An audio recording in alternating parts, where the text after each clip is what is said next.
ఝాన్సీ అలాగే అభి వాళ్ళిద్దరూ కూడా బాబీ బర్త్డే పార్టీని జరిపిస్తూ ఉంటారు. అది చూసి అక్కడ ఉన్న స్వర అయితే లేదు బాబీ నా కన్న కొడుకు, ఇప్పుడే అందరికీ నిజం చెప్తానని చెప్పి అక్కడ ఉన్న స్వర అయితే పరిగెత్తుకుంటూ వెళ్ళి ఆ బర్త్డే సెలబ్రేషన్స్లో మధ్యలో వెళ్ళి ఇలా అంటూ ఉంటుంది, బాబు ఇన్నాళ్ళు నీ కన్న తల్లి ఎవరో నీకు తెలియదు కదా, నీ కన్న తల్లిని నేనే, ఈ ఝాన్సీ కాదు, నీ కన్న తల్లిని నన్ను నిన్ను వేరు చేసింది ఈ ఝాన్సీయే అని చెప్పి అంటుంది. దాంతో బాబీ ఝాన్సీపై చాలా కోపంతో ఉంటాడు.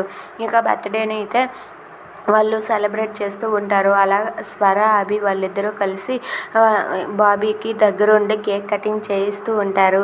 అలా వాళ్ళిద్దరూ కూడా కేక్ కటింగ్ చేయిస్తూ ఉండగా అది చూసి బాబీ అయితే చాలా హ్యాపీగా ఫీల్ అవుతాడు. ఇక బాబీ కేక్ కట్ చేసి ఫస్ట్ వాళ్ళ అబ్బాయి అయిన అభికి అయితే పెడతాడు, ఆ తర్వాత స్వరాకి పెడతాడు. అలా వాళ్ళైతే చాలా హ్యాపీగా ఉంటారు. ఇక వాళ్ళ ముగ్గురు అలా కలిసి ఉండడం చూసి స్వర అయితే చాలా హ్యాపీగా ఫీల్ అవుతుంది.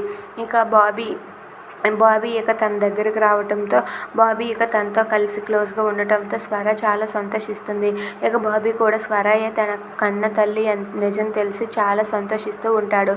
ఇక బాబీని చూసి అభి కూడా హ్యాపీగా ఉంటాడు. Please subscribe our channel.